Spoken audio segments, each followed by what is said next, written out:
Hey y'all, welcome to the video. Bringing a new baby into the world is such a beautiful, life-changing experience. Babies, even though they can't talk just yet, are constantly communicating with us. It's like their own little language, and once you start to understand it, you'll be amazed at how much closer you feel to your little one. Think of this video as your guide to understanding those sweet baby cues. While your little one can't speak yet, they constantly communicate through body language, sounds, and facial expressions. In this video, we'll explore 7 ways to recognize and respond to these signals, helping you strengthen the bond with your baby. Let's start with those tiny tummies. Babies get hungry, and they have their own way of letting us know. Sometimes it's as subtle as starting to suck on those little fingers, or rooting around as if they're searching for something. You might notice your baby turning their head from side to side, almost like they're looking for something to latch onto. That's their way of saying, "Hey mama, I'm ready for a meal." The key here is to respond to these early cues. It's so much easier to feed a baby who's just starting to feel hungry than one who's already worked up into a full-blown cry. Responding quickly to those early cues isn't just about filling their bellies, it's about building trust. It tells your baby that you understand them, that you're there for them, and that they can rely on you. So keep an eye out for those subtle signs, and don't be afraid to trust your instincts. Just like those tiny tummies need filling, those little bodies need their rest. Babies need a lot of sleep.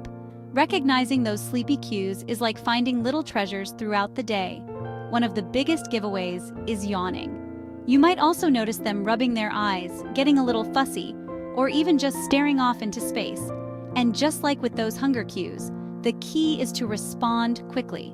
When you see those sleepy signals, swaddle them up in their favorite blanket, dim the lights, and create a calm and cozy environment for them to drift off to dreamland. Creating a consistent bedtime routine can work wonders too. Give your little one a warm bath, read them a story, sing them a lullaby, whatever brings you both a sense of peace and calm. Remember, a well-rested baby is a happy baby and a happy mama. So embrace those sleepy cues, create a soothing bedtime routine, and watch those sweet dreams unfold. Now, let's talk about overstimulation. It's easy for those little ones to get overwhelmed, especially in our busy world. Imagine being brand new to this world with all its sights, sounds, and sensations. It's a lot to take in. One minute you're snuggled up in a quiet, cozy womb, and the next, you're surrounded by bright lights, loud noises, and new faces. It's no wonder babies can get overstimulated. But how can you tell if your little one is feeling overwhelmed? They might start to turn their head away from you, almost like they're trying to block out the world. Or they might get fussy, start crying, or even stiffen their little bodies. These are all signs that your baby needs a break from the action. The good news is that helping an overstimulated baby is often as simple as changing the environment.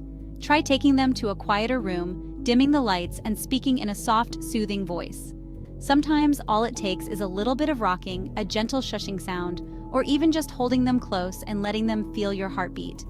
Remember, it's all about creating a sense of peace and security for your little one. Chapter 4: Comfort and Closeness, the Power of Your Touch. You know that feeling when you just need a hug? Babies are no different. Sometimes all they need is to feel your warmth, your touch, your love. Physical touch is like a universal language of love, and it speaks volumes to those little hearts. Think about it. For 9 months, your baby was nestled safe and sound inside you, feeling your every heartbeat. It's no wonder they crave that closeness after they're born. Skin-to-skin contact is like magic for babies. It helps regulate their temperature, their heart rate, even their breathing. Plus, it releases all those feel-good hormones, like oxytocin, which promotes bonding and a sense of calm. So whenever you can, take a few minutes to just hold your baby close. Let them feel your warmth, your heartbeat, your love.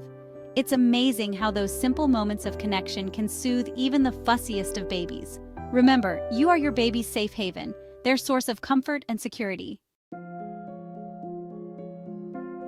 Chapter 5: Pain or Discomfort, Deciphering the Cries. As much as we want to shield our little ones from any discomfort, let's face it, babies cry. It's their primary way of communicating, and sometimes those cries can be tough to decipher. But with a little practice, you'll become a pro at understanding your baby's language. One of the most important things to remember is that not all cries are created equal. A sudden, intense cry can be your baby's way of saying, "Hey, something's not right here." This could be anything from gas or teething discomfort to something more serious. Pay close attention to your baby's body language. Are they pulling their knees up to their chest? Do they have a stiff body? Are they arching their back? These can all be signs of discomfort or pain. If you suspect your baby is in pain, it's always best to err on the side of caution and consult with your pediatrician. In the meantime, there are things you can do to try to soothe your little one. Gentle rocking, swaddling, a warm bath, or even just holding them close can make a world of difference. Chapter 6. Invitations to connect. Recognizing social cues. Now let's talk about those precious moments when your little one is ready to play and engage with the world. Believe it or not, even the tiniest babies are social creatures. They crave connection, interaction, and stimulation. One of the earliest signs of social readiness is eye contact. When your baby locks eyes with you, it's like a little window into their soul. They're saying, "I see you, mama." And then there are those adorable coos and babbles. Encourage those early attempts at communication by responding to their coos and babbles. Talk to your baby, sing to them, make eye contact, and watch their little faces light up. You can also engage your baby's senses with colorful toys, different textures, and even just by making funny faces. Remember, every interaction, no matter how small, is an opportunity for connection and learning. Chapter 7.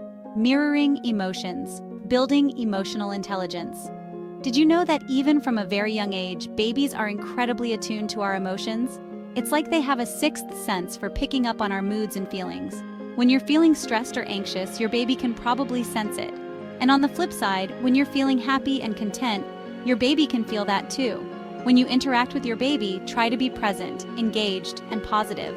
By mirroring those positive emotions, you're not only creating a loving and nurturing environment for your baby, but you're also helping them develop their own emotional intelligence.